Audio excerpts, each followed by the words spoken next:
Salam Rahayu, sederek dan nuwun sewu dimanapun Anda berada.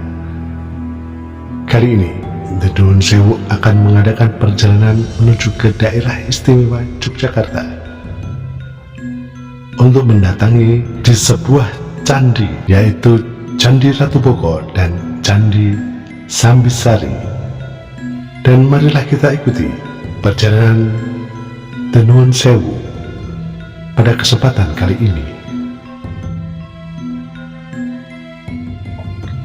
Situs Candi Ratu Boko atau Istana Raja Boko, atau yang disebut juga Keraton Ratu Boko, adalah situs purbakala yang merupakan kompleks sejumlah sisa bangunan yang berada kira-kira 3 km di sebelah selatan dari kompleks Candi Prambanan, 18 km sebelah timur kota Yogyakarta, atau 50 km barat daya kota Surakarta, Jawa Tengah.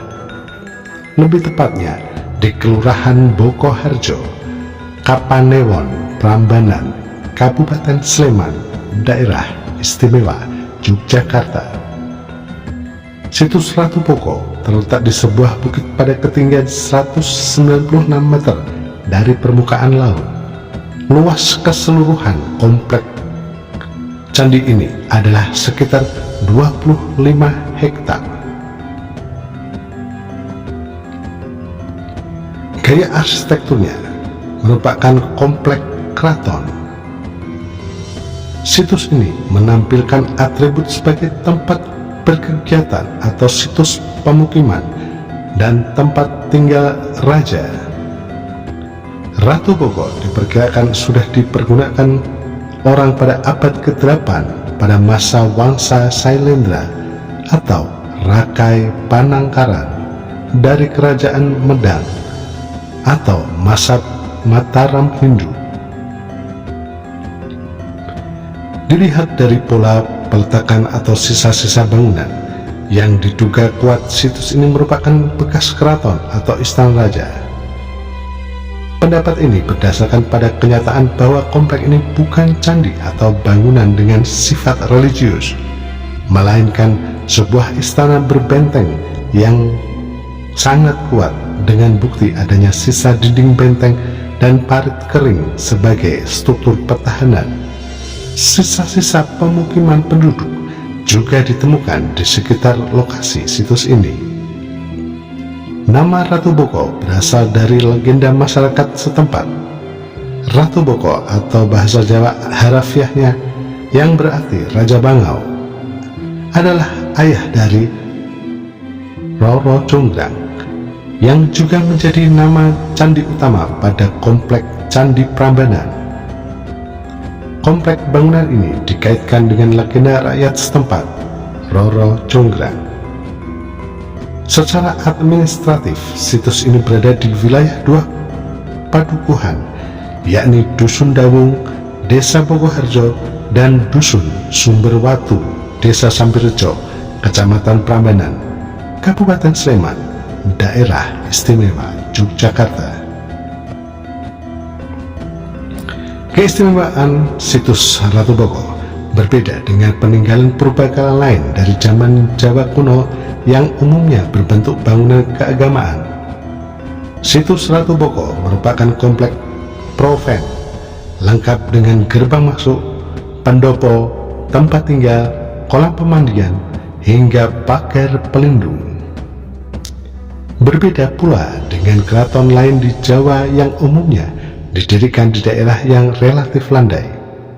Situs Ratu Boko terletak di atas bukit yang lumayan tinggi.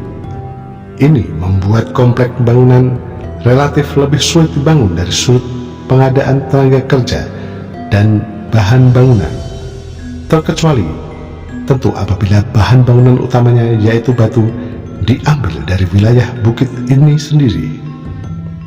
Ini tentunya mensyaratkan terlatihnya para pekerja di dalam mengolah bukit batu menjadi bongkahan yang bisa digunakan sebagai bahan bangunan.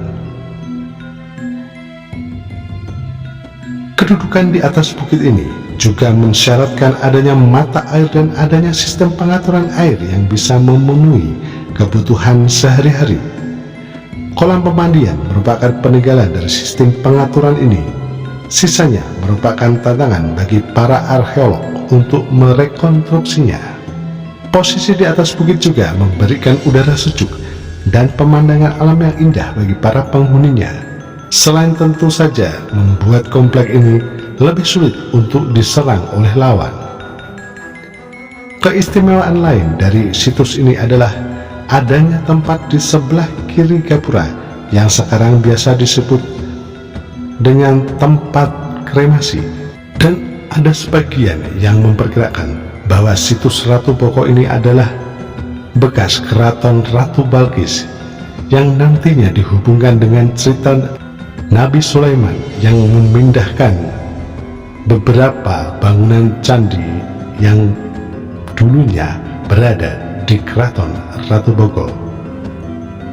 Tetapi di sini masih kontroversial dan bertolak belakang dengan arkeolog yang telah meneliti situs Candi Boko ini.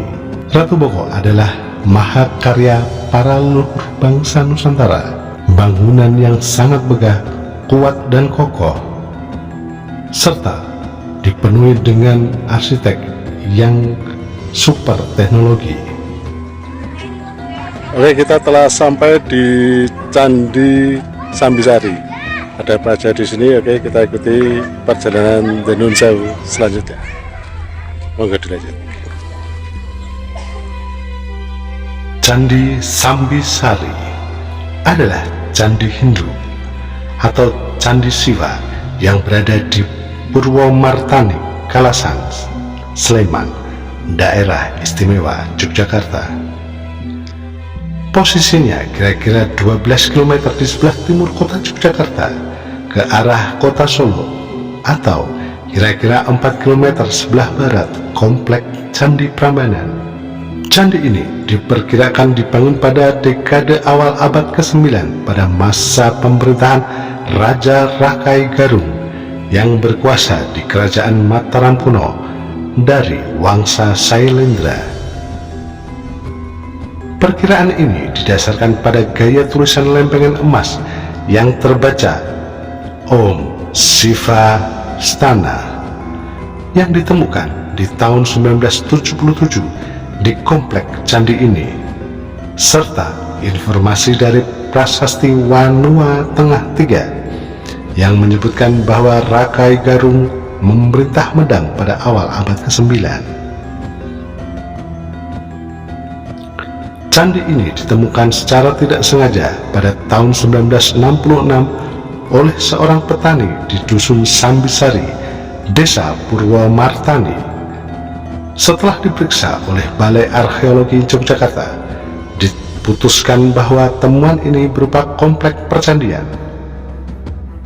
Pemugaran dilakukan setelahnya dan selesai pada tahun 1986. Nama dusun ini kemudian diabadikan menjadi nama candi tersebut. Posisi dasar Candi Sambisari terletak 6,5 meter di bawah permukaan tanah ketika ditemukan. Kemungkinan besar karena tertimbun lahar dari Gunung Merapi yang meletus dan menimbulkan bencana dahsyat pada awal abad ke-11, atau kemungkinan di tahun 1006. Hal ini terlihat dari banyaknya batu material vulkanik di sekitar candi. Pemugaran Candi Sambisari selesai pada tahun 1986, dan sejak saat itu Candi Sambisari menjadi salah satu objek wisata budaya di Yogyakarta. Komplek candi dikelilingi oleh 2 lapis pagar batu. Pagar luar berdimensi 50 meter x 48 meter berupa pagar batu rendah. Lapisan pagar dalam terbuat dari batu berketinggian 2 meter dengan tebal 50 cm.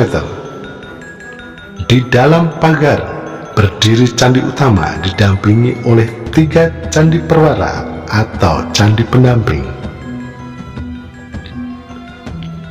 Bangunan utama dikelilingi langkan tinggi sekitar 1,2 meter, sehingga tubuh candi hanya nampak bagian atasnya dari luar dinding. Tangga masuk berada di sisi sebelah barat, dan sehingga candi menghadap ke barat. Arah hadap ini sama dengan Candi Ijo, tetapi berkebalikan dengan Candi Prambanan atau yang serupa dengannya, Candi Kidulan. Tinggi candi utama sampai ke puncaknya mencapai 7,5 meter dari dasar. Tubuh candi terdiri atas batur yang berdenah dasar bujur sangkar seluas 13,65 meter persegi dengan tinggi sekitar 2 meter. Tubuh candi juga berdenah dasar bujur sangkar dengan luas 5 meter persegi. Pada bagian luar dinding bangunan utama terdapat relung pada setiap sisinya. Sisi barat memiliki pintu masuk ke dalam candi, dan di sisi kiri kanannya terdapat relung yang berisi patung dewa penjaga pintu, Mahakala dan Nandiswara. Relung sisi utara ditempati patung Durga, Mahisa Suramardini. Sisi timur ditempati patung Ganesha, dan sisi sebelah selatan ditempati oleh patung Agastya atau Siwa Mahadewa. Di dalam candi utama terdapat lingga dan yoni dengan ukuran yang cukup besar. Pada saat penggalian ditemukan berbagai benda lainnya, di antaranya adalah beberapa tembikar, perhiasan, cermin logam, serta prasasti atau prasasti lempeng emas Sambisari. Dan sederet Denun Sewu dimanapun Anda berada. Itulah tadi perjalanan Denun Sewu di daerah istimewa Yogyakarta. Dan jangan lupa ikuti terus tayangan-tayangan dari Denun Sewu. Dan jangan lupa untuk like, share, komen, dan subscribe. Dan marilah kita lestarikan budaya leluhur bangsa Indonesia. Dan akhir kata, jika ada salahnya saya nun sewu, jika ada benarnya saya nun sewu. Kesempurnaan hanya milik Allah semata. Salam Rahayu.